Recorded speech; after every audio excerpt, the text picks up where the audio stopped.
తెలంగాణ ఉద్యమకారుడు తెలంగాణ రాష్ట్ర సాధన కొరకు తన ఉన్నత ఉద్యోగాన్ని వదులుకొని వచ్చి ఉద్యమంలోకి వచ్చి పనిచేసి ఆ తర్వాత తెలంగాణ రాష్ట్ర ప్రభుత్వం వచ్చిన తర్వాత ప్రభుత్వ డిజిటల్ మీడియాకి ఇన్ఛార్జిగా పనిచేసిన కొనతం దిలీప్ గారిని ఇవాళ పోలీసులు ఏ కారణం చెప్పకుండా అకారణంగా 5 గంటలకు పైగా ఇప్పటికీ తీసుకొచ్చి అక్రమ నిర్బంధం చేసి పెట్టిండ్రు. సిసిఎస్ పోలీసులు తీసుకొచ్చి ఇక్కడ పెట్టిండ్రు. కుటుంబ సభ్యులందరూ కూడా వాళ్ళు బాగా భయపడుతున్నారు, వాళ్ళు తీవ్ర మనోవేదనకు గురవుతున్నారు అని చెప్పి తెలిసిన మరుక్షణమే మేమందరం కూడా బీఆర్ఎస్ పార్టీకి సంబంధించిన ముఖ్య నాయకులందరూ కూడా అందుబాటులో ఉన్న వాళ్ళందరం కూడా ఇక్కడికి చేరుకోవడం జరిగింది. ముందు మా న్యాయవాదుల ముందు వచ్చి మాట్లాడినరు.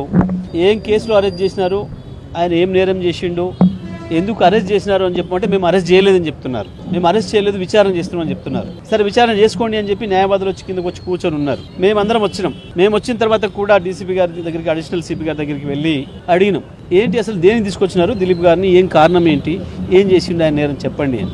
ఏం లేదండి, మాకేదో ఎక్కడనో తెలుగు స్క్రైబ్ అనే ఒక యూట్యూబ్ ఛానల్లో ఏదో ఒక వార్త పెట్టినరు, మేము దాని మీద విచారణ చేస్తున్నాము అని చెప్పినారు. ఆయనకి ఏం సంబంధం, దిలీప్ గారికి దాంతో ఏం సంబంధం? దిలీప్ గారు పెట్టిన పోస్ట్ వల్ల ఎక్కడ శాంతి భద్రత భంగం కలిగింది, లేకపోతే ఎవరికి ఇబ్బంది జరిగింది, ఎవరికి నష్టం జరిగింది, ఎవరు కంప్లైంట్ చేసిండ్రు, దిలీప్ గారి వల్ల మాకు ఈ నష్టం జరిగిందని కంప్లైంట్ చేసిన వాళ్ళు ఎవరు అని అడిగితే సమాధానం లేవు. మా క్రైమ్ బ్యూరో ఏదో చూసింది, మా క్రైమ్ టీం చూసింది అని మాట్లాడుతున్నారు. వాళ్ళు చెప్తున్నది ఏదైతుందో పొంతన లేకుండా ఉంది. కేవలం పై నుంచి వెళ్ళి ఆర్డర్లు వస్తున్నాయి, ఎవరిని పట్టుకరమ్మంటే వాళ్ళని పట్టుకొచ్చి కూర్చోబెడుతున్నారు. ఇది స్పష్టంగా కనబడుతుంది. పోలీసులు నిజంగా ఎక్కడైనా నేరం జరిగితే నేరానికి సంబంధించిన వ్యక్తులను అరెస్ట్ చేయాల్సిన బాధ్యత ఉంది, తప్పకుండా చేయాలి, వాళ్ళ డ్యూటీ, అది మేము కాదనడం లేదు. దాన్ని ఒకవేళ మాకు సంబంధించిన వ్యక్తులపైన ఎక్కడైనా చిన్న ఆరోపణలు వస్తే మేమే ముందు పోలీస్ స్టేషన్ పంపిస్తాం. ఇవాళ ఉన్న చట్టాల ప్రకారం పనిచేయాలి అని చెప్పి మేము పోలీసులకు పదే చెప్తా ఉన్నాం.